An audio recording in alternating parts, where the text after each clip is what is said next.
இன்றே டவுன்லோட் செய்து உங்கள் ஃபேவரட் ஷோக்களை என்ஜாய் பண்ணுங்க. வணக்கம்.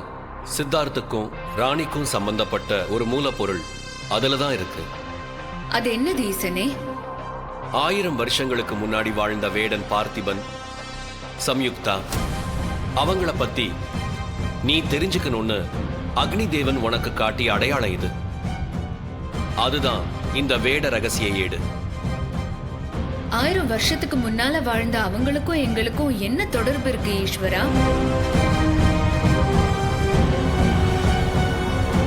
1000 வருஷங்களுக்கு முன்னாடி இதே கேள்வியதான் அந்த சம்யுக்தா என்கிட்ட கேட்டா. அதையே தான் இப்போ நீ கேட்கிற. யார் அந்த சம்யுக்தா? பாஞ்சால நாட்டின் மன்னன் பார்த்த சாரதியின் பட்டத்து இளவரசி தான் சம்யுக்தா. வேடன் என்னும் கொடுங்கோல் ஆட்சி செய்யும் மன்னன் அந்த நாட்டின் மீது படையெடுத்து அங்க இருக்கிறவங்களெல்லாம் கொண்டு குவிச்சு அந்த பட்டத்து இளவரசி சம்யுக்தாவை தான் மனைவியாக்கி கொள்ள நினைச்சான். அந்த வேடன் சம்யுக்தாவை சிறையெடுத்து போகும்போது அதை தடுத்து நிறுத்தி அவன் கூட போரிட்டு வந்தான் பார்த்திபன்.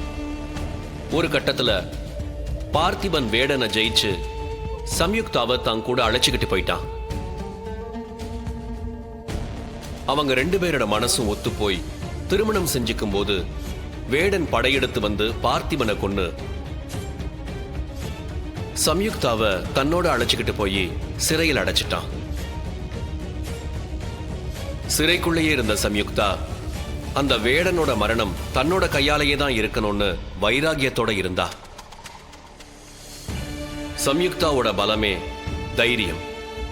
அதே நேரத்துல வேடனோட பலவீனம் சம்யுக்தா மட்டும்தான். இத தெரிஞ்சுக்கிட்ட சம்யுக்தா அந்த வேடனை போலவே சூழ்ச்சி பண்ணி அவனை கொன்னுட்டா. அவன் உடம்புல இருந்து உயிர் பிரியும் போது அந்த வேடன் சம்யுக்தாவை கொன்னுட்டு தானும் செத்து போயிட்டான். இவங்க 7 தலைமுறைக்கு முன்னாடி இருந்த நம்மோட ரத்த சொந்தம்.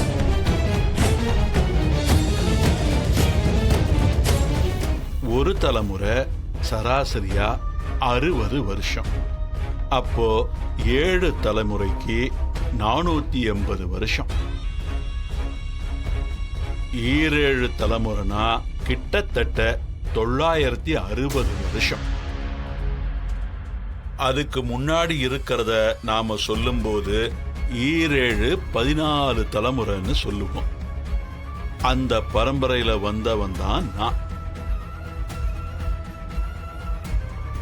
ஆனா 1000 வருஷத்துக்கு முன்னாடி பார்த்திபனோட வலது தோள்ல இருந்த மச்சம் அதே மாதிரி இன்னைக்கு சித்தார்த்தோட வலது தோள்லையும் இருக்கு.